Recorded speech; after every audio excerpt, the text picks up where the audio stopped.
I'm going to teach you right now something that, well, I think a lot of folks have tried to explain, but probably none as simply as you're about to see right now, as I do not only remove green screen in DaVinci Resolve 12.5, I'll give you a little rundown of that software too, but I also show you how to do it with spokespeople in mind.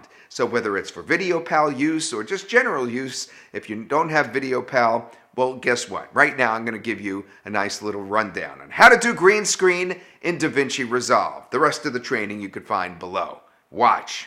Okay, so obviously, the first thing you want to do is actually download it. I'm not going to dwell on this. I'm going to dwell on the green screen use.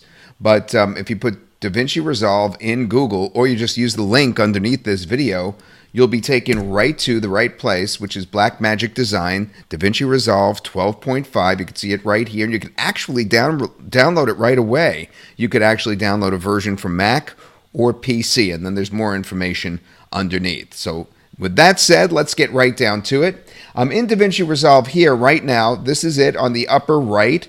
When I first loaded it, it did ask me if I wanted to have the look and feel of Adobe Premiere or Final Cut or DaVinci Resolve previously. I chose, in this case, Adobe Premiere because I think that will follow closest with the video training that we have underneath this video. Actually, what I do now, or I already started to do, is I loaded a background for a video. Okay, my video is right here. It's actually the one that you're watching today, right here, and I'm going to show you how I split it. So there it is. I put it right in there, and now we're going to work on that in just a moment. Now, while I have your attention on me bringing stuff in, I want to show you what I've done here. There's 4 tabs at the bottom: Media, Edit, Color, and Deliver. I'm not going to dwell on this now, but it's pretty obvious. The media is where you store your media. The edit is where you're going to perform editing on a timeline. The color is where we're going to be doing our green screen work, and delivering is going to be where we render and push the video out to the public or our hard drive. Okay, so next thing we're going to do is go to edit. When I go to edit, I have the timeline here on the bottom, and I have right here the various different pieces that I'm going to use. Now I want to drag in, obviously, my video. That's very important to do. And then if you look closely, you'll see that the video is in 2 parts. The video part, which is denoted as V1, and the audio part, which is denoted as A1.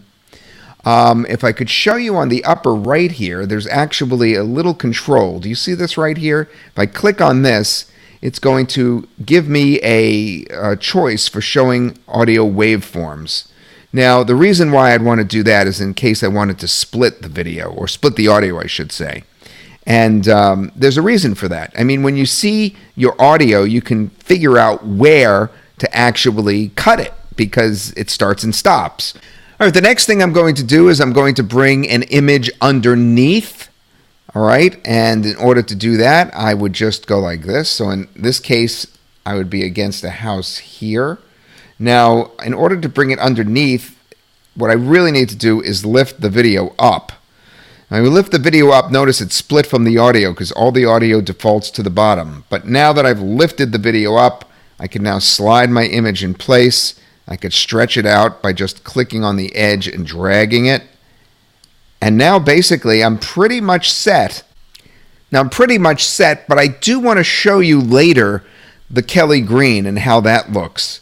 And why you would do that for VideoPal. That is to make a bright green backdrop rather than this kind of dull green backdrop that's already behind me. So I'm going to put that here. So we'll actually have 2 backgrounds going. One will be the green and one will be a house, and we'll compare them. So we're all set up now to go to the color tab where we'll do our chroma key work. Okay, we're inside DaVinci Resolve's color area, and we're particularly going to be doing green screen work, so we're going to need to set up what's called an alpha channel. Everything is very similar to other software such as Camtasia, but it's a little bit more hands-on, so it gets a little more complicated looking, even though it's not really that much more complicated. But let me show you the way to do it, the simplest way to do it. So the first thing that is suggested to do by all the videos that I've watched, curating all those videos and condensing them, is to create what's called a new node. And I'll explain what a node is in just a moment. You can't see it, but at the very top of my screen, I have in the menu, and you could kind of see it now, it says nodes, and then it says add serial node. You see that at the top here. I'm going to click on that, and what it does is it adds this right here. Now, what a node is basically a work area. So we're passing from the top video, which is right here. That's the video that we originally put on top. And it passes the output of color right here. It's passing through one work area into our latest work area. And then what we want to do is not only pass the color, but now we also want to pass an invisible channel, also known as an alpha channel. And that's what we're going to do. And the way to do that is to do a click. Anywhere in here is to click, right click, and then add alpha output, okay? The alpha output is denoted by this blue area right here, this little blue output, okay? So we have the color here, and then we have the transparency as it's called here, and the way to connect that to your work area is just by clicking on the triangle there and taking this line and attaching it there. So there's our output, okay? So this is our work area, the node, and it's going to be sending a transparency and the color channel both out. All right, so that's important. You'll see why in just a moment. That's the first step. So that differs from what we've seen in other pieces of software. The next step is to pick the eyedropper. The eyedropper is right here, and that's called the qualifier. But the very first step is to use your eyedropper, and we're set up in doing that right here. You see where the eyedropper is kind of pointing into what looks like a pool of water because there's concentric circles. That means that you're set up right now to just select any color. So we're going to go back up here and select a color to disappear. All right? So which color should we select? Well, let's select something in between the darkest green and the lightest green. Let's pick something right here. All right, I've clicked this. And immediately you notice there's something wrong. As we take a look at the workspace right here, you see that I've disappeared, not the background. And that's basically what happens during your first step. But that's easy to reverse. We go back down to the selection range here, and you can see this reversal tab. This tab is actually called invert, and we're going to click it. And now you can see it's starting to get better, but we still haven't gotten rid of the green here. We can still see right here in our workspace that we haven't gotten rid of it there either. Now, when we get rid of it here, it's going to show a background. When we get rid of it here, it's just going to show the transparency. It will just be blank. It'll shine through to this gray nothingness, all right? Well, this will become more clear in just a moment when I do the following step. The next step is what I like the best, and that's clicking this right here. That eyedropper lets you choose more colors. So you see the eyedropper and a plus. Think more. The plus means more. So I'm going to click that. Now I'm going to choose more colors to disappear. So I click this. I click this. I click this. I click this. I click this. I click this. I click this. I click this. I click this. I click this. And you're saying, wait a minute, Todd, why aren't we seeing the background? Actually, we are seeing the background. Remember? This is what I showed at this part of the video. One of the reasons why I loaded this house as one of my backgrounds is because I wanted to show you so that you don't get confused that the house is there. All right? You see, there's the house, there's the garage, but I haven't gotten rid of all the green in front of it. I could still try to click that green with the eyedropper, but I haven't gotten rid of every single speck. Well, how do I do that? How do I get rid of the rest of that green, those specks that are left? How do I make it that right around me, right here, is going to turn all beige gray and not be green anymore? Because both of those things are what you're striving for. All right, well, the way is to go now to this. Remember in Camtasia when I said you can actually control the tolerance and almost ignore everything else? And that's the most important thing, to move left and right. You see that right here, okay, on the right-hand side of Camtasia.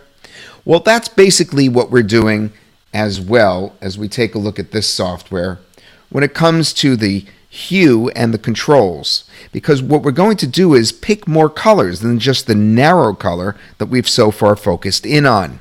And the way to first do that is to click over where it says soft and then make that bigger by scrolling to the right.